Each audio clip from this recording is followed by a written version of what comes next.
Me break time, me mouse movements and మీరు చేసే ప్రతి యాక్ట్ ని మినిట్ టు మినిట్ ట్రాక్ చేస్తే మీ ఫీలింగ్ ఎలా ఉంటుంది? వినడానికే చాలా వేడ్ గా ఉంది కదా, but that's actually what is happening now. అసలు కంపెనీస్ ఈ మానిటరింగ్ రూల్ ని ఎందుకు ఫాలో అవుతున్నాయి అండ్ ఈ డెసిషన్ పైన ఎంప్లాయీస్ కి ఉన్న కంప్లైంట్స్ ఏంటి? Work from home employees office time ని మిస్యూజ్ చేయడమే దీనికి అసలు కారణమా? వీడియోని చివరి వరకు చూడండి, ఎందుకంటే రేపు మీ కంపెనీ కూడా ఇలాంటి రూల్ ని అప్లై చేయొచ్చు. And any new members please subscribe to our channel, because me subscription అనేది మాకు ఎంతో మోటివేషన్ అవుతుంది.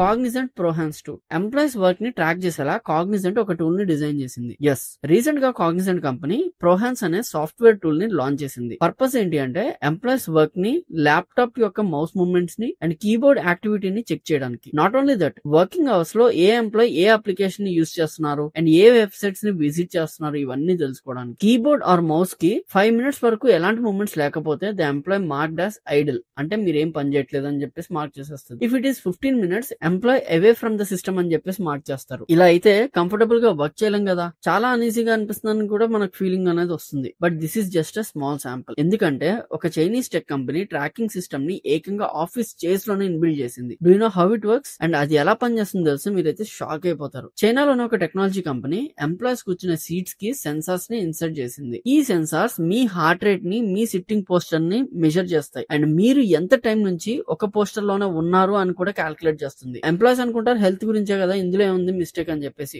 మీరు అలా కూడా థింక్ చేయొచ్చు, కానీ ద ట్విస్ట్ ఈస్ మీరు మీ డెస్క్ దగ్గర ఎంతసేపు ఉన్నారు, ఏ టైం వరకు మీరు మీ సిస్టమ్ ని ఆఫ్ చేశారు లేదా ఆన్ చేశారు, ఎన్నిసార్లు మీరు బ్రేక్ తీసుకున్నారు, వీటన్నిటిని ఆ సెన్సార్ క్లియర్ కట్ గా రికార్డ్ చేసి మేనేజర్స్ కి అప్డేట్ ఇస్తుంది. The worst incident is break times and absence from seat ని క్యాల్కులేట్ చేసి ఒక హెచ్ఆర్ మమ్మల్ని క్వశ్చన్ చేశారని చెప్పేసి కొంతమంది ఎంప్లాయీస్ వాళ్ళ బ్యాడ్ ఎక్స్పీరియన్స్ ని కూడా సోషల్ మీడియాలో షేర్ చేసుకున్నారు. Now you can imagine how this change effects employees. And మన వీడియోని ఫస్ట్ టైం ఎవరైనా కనుక చూస్తుంటే ఇలాంటి అప్డేట్స్ కోసం, కెరీర్ గైడెన్స్ కోసం మన ఛానల్ అయితే సబ్స్క్రైబ్ అయితే చేసేయండి. So why do companies are adapting these monitoring systems అంటే అసలు ఎంప్లాయర్స్ ఎందుకు ఈ రూల్స్ పెడుతున్నారు అని మనకు ఆలోచన వస్తే దీని వల్ల వాళ్ళకేం బెనిఫిట్స్ అని అనిపిస్తే, first thing visibility. Login time perfect గా ఉందా లేదా, ఏ టైం వరకు వర్క్ చేస్తున్నారు, ఒక పర్టికులర్ టాస్క్ కంప్లీట్ చేయడానికి యావరేజ్ గా ఎంత టైం స్పెండ్ చేస్తున్నారు, all these actions are monitored by the employer to know employees work ability. తర్వాత security and compliance. If any employ unauthorized డేటాని యాక్సెస్ చేస్తున్నారా, లేదా కంపెనీ రిలేటెడ్ ఫైల్స్ ని అవుట్ సైడ్ పీపుల్ కి ఎవరికైనా షేర్ చేస్తున్నారా, or threatening websites or apps ని login అవుతున్నారా, ఇవి తెలుసుకోవడానికి ఎంప్లాయర్స్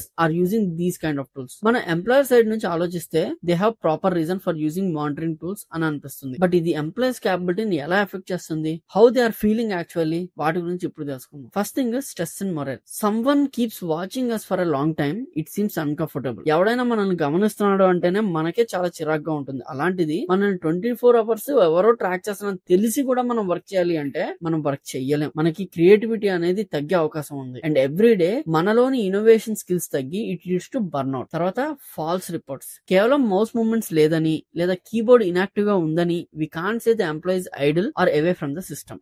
ఆ పర్సన్ ఆ టైంలో వర్క్ గురించి థింక్ చేయొచ్చు అండ్ డాక్యుమెంట్ ని రీడ్ చేయొచ్చు. అండ్ ఈవెన్ తను టాస్క్ ని విత్ ఇన్ టైమ్ లో కంప్లీట్ చేసిన ఈ ఫాల్స్ రిపోర్ట్స్ వల్ల they may be disturb. To be frank, ఈ టాపిక్ పైన ఇంకొక డిబేట్ కూడా ఉంది. Work from home employees taking advantages of office hours అని చెప్పేసి అందుకే వీటిని తీసుకొచ్చేసారని చెప్పి వర్క్ ఫ్రమ్ హోమ్ చేసే వాళ్ళని ఎవరు మానిటర్ చేయరని చెప్పేసి చాలా లెవరేజ్ తీసుకుని వాళ్ళ సొంత పనులు చేసుకుంటున్నారు. అందుకని ఈ టూల్స్ తీసుకురావడం జరిగిందని చెప్పేసి ఒక డిబేట్ ఉంది. సో వాళ్ళని మానిటర్ చేయడానికి ఈ టూల్స్ తీసుకొచ్చారని చెప్పేసి అంటారు. అసలు అది నిజమా కాదా? రిమోట్ వర్క్ ని వర్క్ ఫ్రమ్ హోమ్ ఎంప్లాయీస్ నిజంగానే అడ్వాంటేజ్ గా తీసుకుంటున్నారా అంటే let's dive into that. దాని గురించి కూడా ఒక థియరీ అని ఉంది, దాన్ని చూద్దాం. ఈ క్వశ్చన్ కి డైరెక్ట్ ఆన్సర్ ఇస్ ఎస్. రీజన్ ఏంటంటే ఎగ్జాక్ట్ టైం కి సిస్టమ్ లాగిన్ అవుతారు బట్ వర్క్ స్టార్ట్ చేయరు. వర్కింగ్ అవర్స్ లో బయట వెళ్ళడం, రీల్స్ ని చూడడం, they just use office time as their personal work. అదైతే నిజమే, ఎందుకంటే మీరైనా నేనైనా 24 hours అయితే వర్క్ చేయలేం. Work from home employees work చేయకపోతే వాళ్ళ వరకు ఈ సిస్టమ్ ని అసైన్ చేయొచ్చు కదా అని చెప్పేసి వై ఆఫీస్ ఎంప్లాయీస్ అని చెప్పేసి మీకు క్వశ్చన్ రైజ్ అవ్వచ్చు. But it is an individual companies decision, so we can't question it. Instead of monitoring every employees action, it must be limited, transparent and govern. Even work from home employees కైనా are office employees కైనా monitoring అనేది task based గా ఉండాలి. Login and logout times ఎలా ఉన్నాయి, every week work performance ఎలా ఉంది, these are acceptable. But beyond this like measuring break times, inactivity of mouse and keyboard and system screen time, ఇవన్నీ కూడా వాళ్ళకి అవసరం లేదు, వాళ్ళు చూసుకోకూడదు అనమాట. Finally I just recap what I have said in this video. Employees movements ని తెలుసుకోవడానికి ప్రెజెంట్ కంపెనీస్ మానిటరింగ్ టూల్స్ ని ఎక్కువగా ప్రిఫర్ చేస్తున్నాయి. బట్ ఇది ఎంప్లాయీస్ పర్ఫార్మెన్స్ పైన ఎఫెక్ట్ అయితే పడుతుంది. వాటిని ఎక్కడ వరకు యూస్ చేయాలో అక్కడ వరకు మాత్రమే యూస్ చేస్తే మంచిది. That will be good for both employees and employers. And that's it for today. Next ఇంకొక మంచి ఇంట్రెస్టింగ్ టాపిక్ తో అయితే వచ్చేస్తాను. Until then I'm Krishna signing off. Jai Hind.